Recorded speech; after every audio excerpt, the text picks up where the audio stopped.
So James, we all go out and see a lot of customers. What would you say are some of the most frequently asked questions? So some of the frequently asked questions that we get more so than others is one is going to be, is it the right time to prune my trees? Mm-hmm. And when people ask me that, the first thing I start with is, well, it really depends on your objective, right?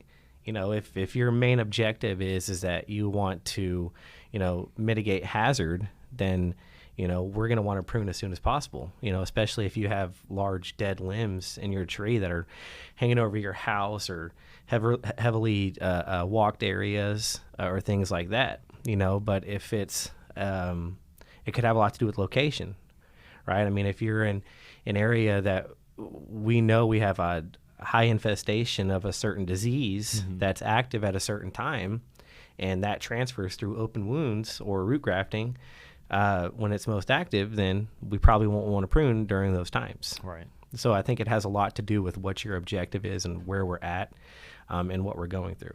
Yeah, I tell my customers that there's never a bad time to properly prune your tree, and there's never a good time to badly trim your tree. Mm-hmm.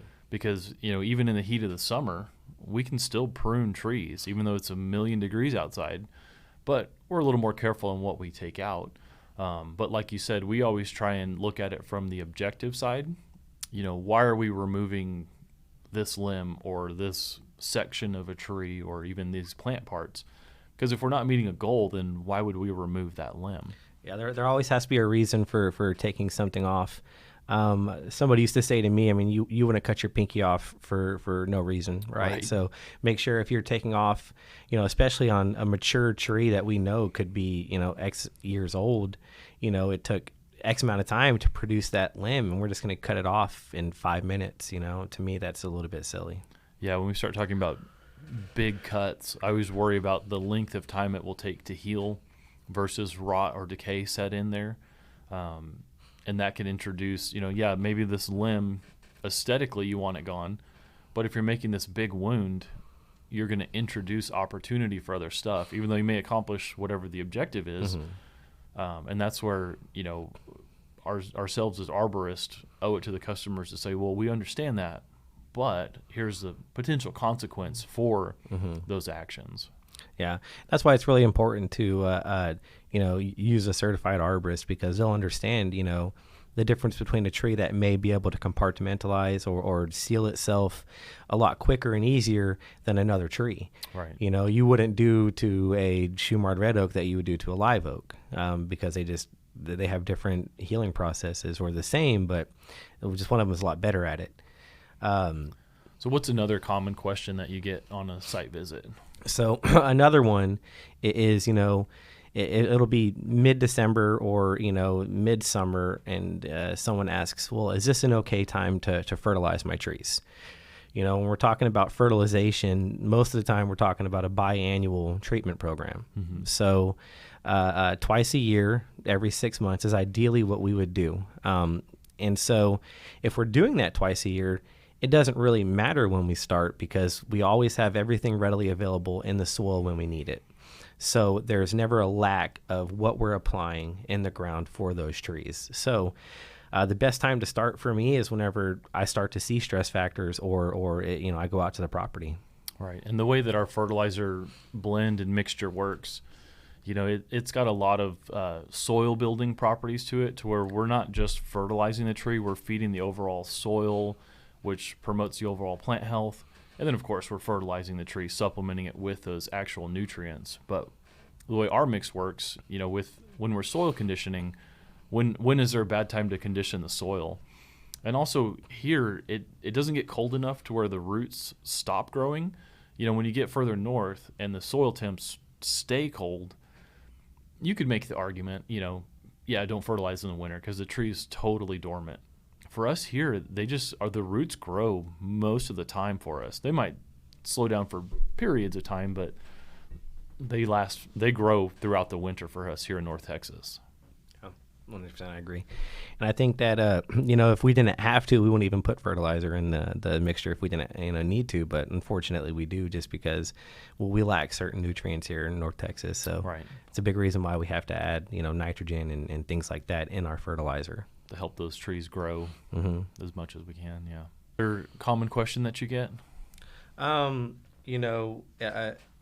common question that I get, and this might actually be number one or number two, is, why can't I just have my landscaper prune or trim my trees?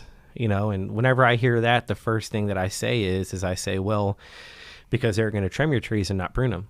Correct. So, trimming is arbitrarily cutting branches without having a set objective. And a lot of times the customer is telling the landscapers what to do.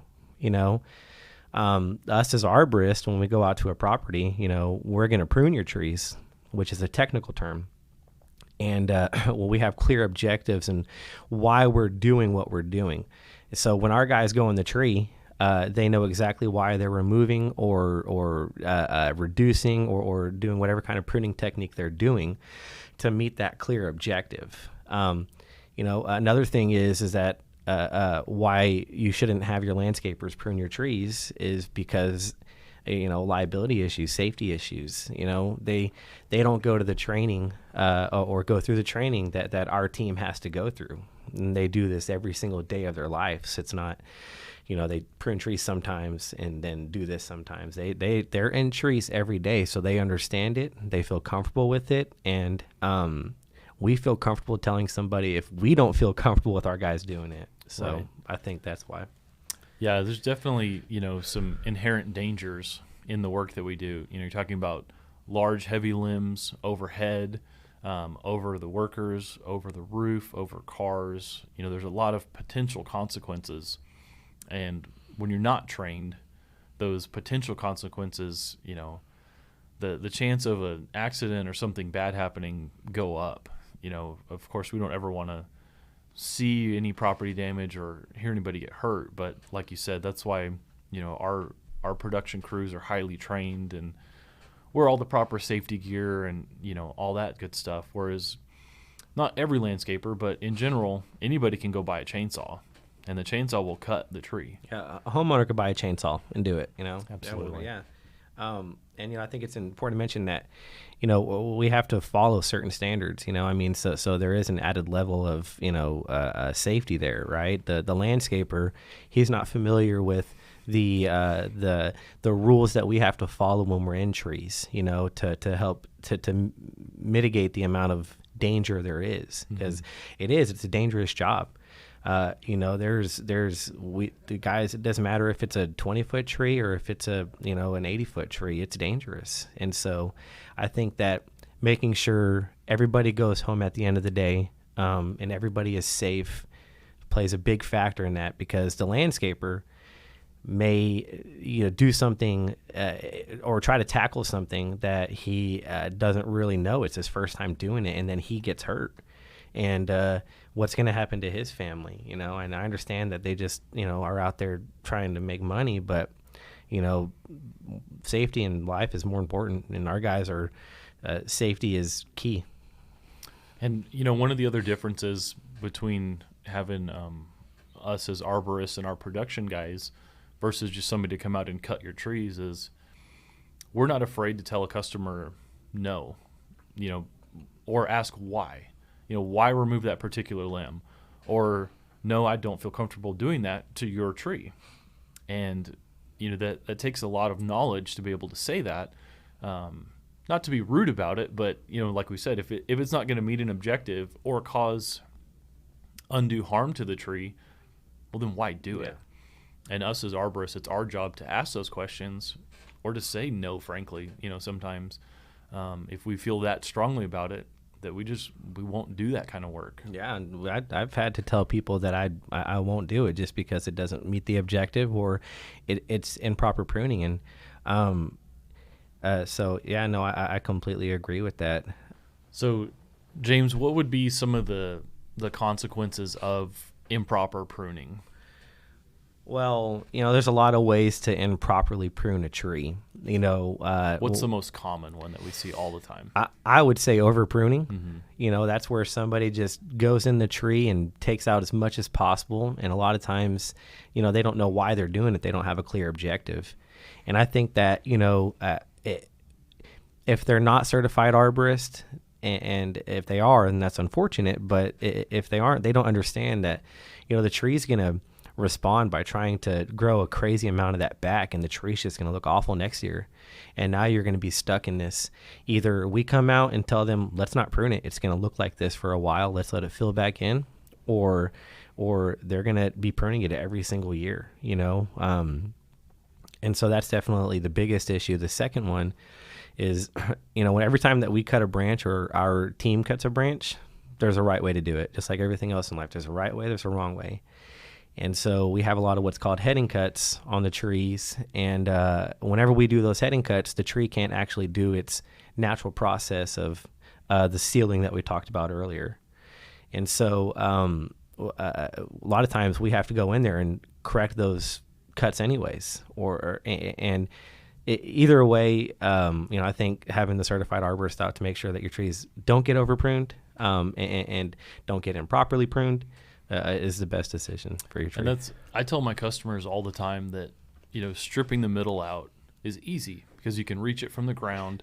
In reality, you should take material from the edges because you're reducing that branch end weight and the chance for failure, and leave the middle alone. Unless it's dead wood or crossing, we do take out material from the middle, but we don't just strip it out just because. And when we talk about objectives, more often than not, it's, well, I want to get more sunlight through this tree. And, have to politely explain to them, well, by doing that, you didn't increase the sunlight. Mm-hmm. All you did was strip out the middle. When you leave the ends full, that's where your sunlight, is still getting hit on the edges of the tree. Stripping the middle out didn't do much other than just over prune the tree. I had a case of that yesterday where the lady's house was north facing, and so she's not getting a lot of sunlight at all. And she thought that going inside of the tree and thinning it out was going to solve her problem. And I'd explained to her, no, there's ways that we can try to, by creating separation between structures and trying to maybe raise and balance a canopy to get more east and west sunlight, but it's a difficult objective. Well, and you can't help when you have the tree in the center of the yard and a 2-story house, and the sun tracks behind the house. There's no pruning objective that's going to fix that issue. We can make the tree look great, we can meet the clearance issues, but if sunlight is the objective, there's no way to achieve that. Yeah, it's a difficult objective. So where would you go to find more information about proper pruning?